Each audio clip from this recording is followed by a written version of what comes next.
आनंद देता संवेद कला स्वादिता प्रेमामोद सुचार नित्य मिळता स्वानंद आल्हादिता चिद्ब्रह्मादि फलोग पुष्पजनिता नंदादिता रोधिता सद्धर्मोक्ति सुरंजिता मधुकरा श्रीनागदेवानमो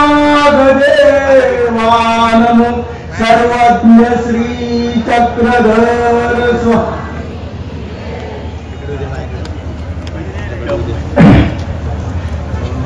सर्वज्ञ स्वामी श्री चक्रधर अवतार जी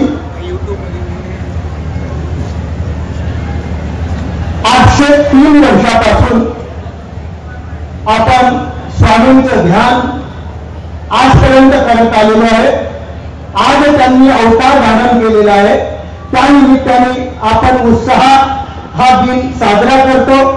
त्यानिमित्ताने आयोजित केलेली धर्मसभा, या धर्मसभेचे अध्यक्ष परम आदरणीय पूजनीय प्राप्त स्मरणीय आचार्य प्रवर उपाध्य कुलाचार्य वर्धनस्थ मोठे बाबा रणांचे, त्याचप्रमाणे या संपूर्ण कार्यक्रमाचे अध्यक्ष परम आदरणीय पूजनीय प्राप्त स्मरणीय आचार्य प्रवर कवीश्वर कुलाचार्य श्री क्षेत्र कदाशी येथील मोठे बाबा, त्याचप्रमाणे या संपूर्ण कार्यक्रमाचे स्वागत अध्यक्ष परम आदरणीय पूजनीय प्राप्त स्मरणीय आचार्य प्रवर पाली मांडल्य कुलाचार्य जळगाव तथा लासूर जळगाव तथा जाणीतागर येथील मोठे बाबा, व्यासपीठावर उपस्थित ज्यांनी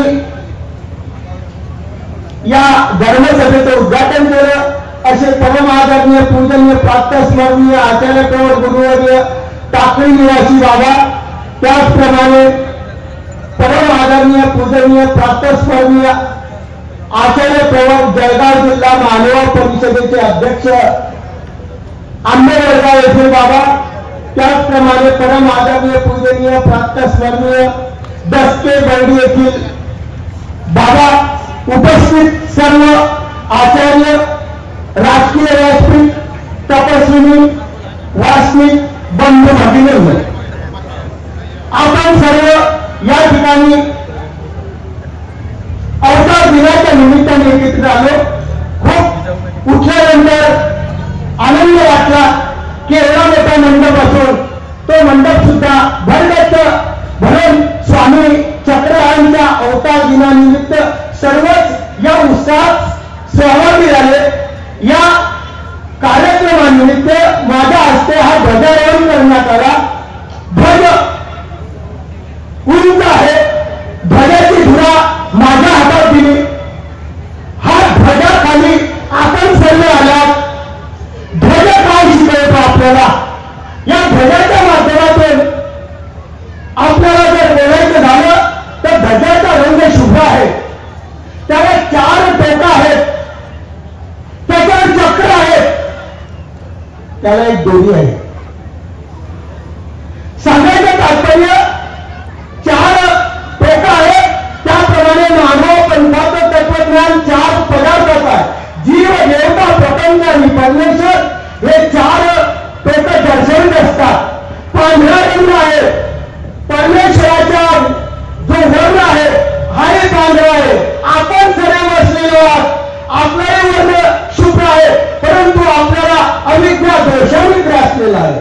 आपल्याला अविद्या दोषाच्या माध्यमातून अनेक प्रकारचे महत्त्व लागलेले आहेत.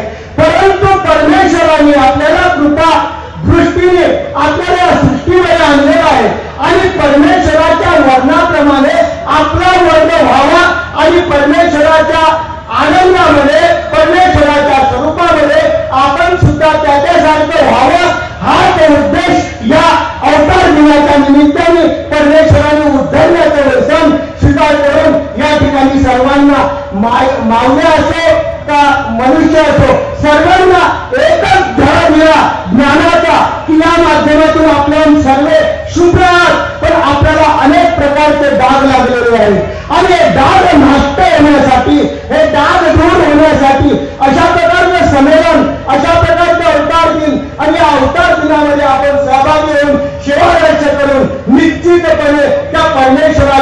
आनंदाला पात्र होऊ हाच एक उद्देश आहे. आणि हा संतांना बोलून अधिकरणाला बोलून आपल्याला आशीर्वाद त्यांचा व्हावा आणि त्या आशीर्वादाच्या माध्यमातून आपण सुद्धा शुभ्र व्हायचा प्रयत्न करायचा अशी शपथ आपण या ठिकाणी घ्यायची आहे. हा ध्वज माझ्या हातात दिला. हा ध्वज आपल्याला अहिंसावाद शिकवतो, अहिंसेचं तत्व शिकवतो. आपण आपल्या मुलांना अहिंसेचं तत्व शिकवावं. कारण संस्कार हे महत्वाचे आहे. आज तारीख 5 आहे, महत्वाची तारीख 5 आहे आणि हा अवतारही 5वाच आहे. कधी विचारच केला नाही. 5 तारीख आहे, अवतारही 5वा आहे, पुढे 9 आहे. देवतेचे स्थान सुद्धा 9च आहे. आणि या 9 स्थानामध्ये स्वामी चक्र आम्ही सांगितलं जायचं नाही हो आपल्याला. या 9च्या पलीकडे जायचं आहे आणि 9च्या पलीकडे जायचं म्हणजे तो 5वा अवतार आहे. असं हे 5/9/2024 असं जे साल यावर्षी आलेला आहे. योगायोगाने हा 5वा अवतार आहे आणि या 5व्या अवताराच्या माध्यमातून आपल्याला त्यांनी हा अहिंसेचा धडा आपल्याला या ध्वजाच्या माध्यमातून दिलाय. हा आपल्या प्रत्येकाच्या अंतःकरणात जावो.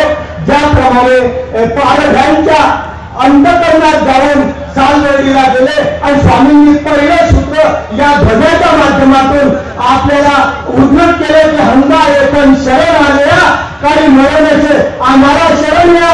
स्वामी चक्रांनी ग्वाही दिली, आम्ही तुम्हाला कधीच मरण येऊ देणार नाही. हा ग्वाही देणारा एकमेव अवतार आमचा स्वामी चक्रधर आहे. त्याच्या नामाचा जयजयकार करणं आपल्याला अत्यंत गरजेचं आहे. सर्व श्री स्वामी. सर्वांना धोका लागलेला आहे. 12:30 वाजून गेले. मी सोडणार नाही. एकदा आवाज आपला उत्तर दिशेला गेला पाहिजे. सर्व हा कार्यक्रम ज्यांनी आपल्याला एकत्रित केला असे पांढरीकर बाबा, ज्यांचं नाव केशराज होतं, ते सांगलीला शाळा शिकलेले आहेत. असा केशराज